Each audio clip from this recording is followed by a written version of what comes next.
These days, so many of our skincare products come in these wonderful airless pump bottles, and they're great because they keep our product pure and they extend the shelf life. But sometimes when you get the airless pump, it just won't pump.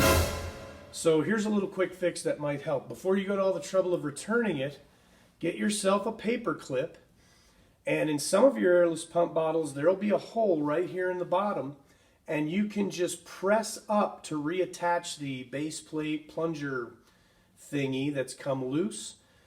If you don't have a hole right there in the airless pump bottle, you can simply disassemble your airless pump, take out the inner portion that contains the product, and there will typically be 1 or 2 holes here in the base where you can put in your paper clip and just push that base piece back up into place.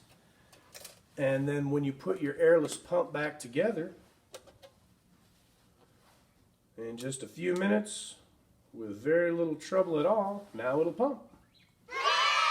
And you don't have to go to the trouble of returning your product, and should work great from here on out. Hey, thanks for tuning in, folks. Call us at Mountain Coast Distributors if you need anything for skin. For more information, please call 800-551-5582 or send us an email at solutions@mountaincoastdistributors.com.